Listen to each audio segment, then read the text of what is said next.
Video എന്താണെന്ന് വെച്ചാൽ stuffed idli അതാട്ട സംഭവം. അപ്പോൾ അത് ഉണ്ടാക്കാൻ വേണ്ടിയിട്ട് പാനിൽ വെളിച്ചെണ്ണ ചൂടാക്കിയിട്ട് ഒരു പകുതി സവാള ജസ്റ്റ് കൊണ്ട് വഴറ്റിയെടുക്കുക. ചതച്ച് വെച്ചിരിക്കുന്ന ഒരു ടീസ്പൂൺ ഇഞ്ചി വെളുത്തുള്ളിയും കുറച്ച് കറിവേപ്പിലയും ഒരു പച്ചമുളകും ചേർത്ത് കൊടുത്തിട്ടുണ്ട് കേട്ടോ. പിന്നെ പൊടികളായിട്ട് മുളക് പൊടി, മഞ്ഞൾപ്പൊടി, ഗരം മസാലപ്പൊടി, ഉപ്പാണ് ചേർത്തിരിക്കുന്നത്. അതിൻ്റെ ആ ഒരു പച്ചമണമൊക്കെ പോയി കഴിഞ്ഞപ്പോഴേ ഒരു 3 ടേബിൾ സ്പൂണോളം തക്കാളി ചെറുതാക്കി അരിഞ്ഞതാണ് കേട്ടോ. അതുകൊണ്ട് ചേർത്തിട്ട് പിന്നെ ഒന്ന് അങ്ങോട്ട് വഴറ്റി കൊടുക്കുക. ഇനി ഇതിൻ്റെ അകത്തേക്ക് വേവിച്ച് വെച്ചിരിക്കുന്ന ബീഫ് ജസ്റ്റ് ഒന്ന് ക്രഷ് ചെയ്തിട്ട് അതും ചേർത്ത് കൊടുത്തിട്ടുണ്ട്. പിന്നെ കുറച്ച് മല്ലിയിലൂടെ ചേർത്താൽ നമ്മുടെ ആ ഒരു ഫില്ലിങ് റെഡിയാവും. ശരിക്കും ഉണ്ടല്ലോ ഇത്രയും ബുദ്ധിമുട്ടൊന്നും വേണ്ട. എന്തെങ്കിലും വല്ല ചിക്കൻ കറിയോ മട്ടൻ കറിയോ ബീഫ് കറിയൊക്കെ ഇരിക്കുന്നുണ്ടെങ്കിൽ അത് ജസ്റ്റ് ഒന്ന് കുറുക്കിയെടുത്താലും മതി.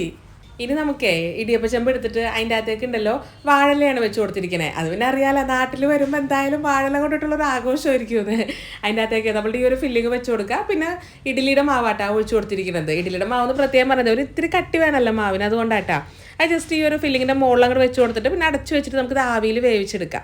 ഇനി ഉണ്ടല്ലോ ഇതിൻ്റെ ചൂടൊക്കെ നന്നായി ആറിയതിന് ശേഷം മാത്രം കട്ട് ചെയ്തെടുത്താൽ മതിയിട്ടാ. അപ്പോൾ എങ്ങനെയുണ്ട് നമ്മുടെ സ്റ്റഫ്ഡ് ഇഡ്ഡലി?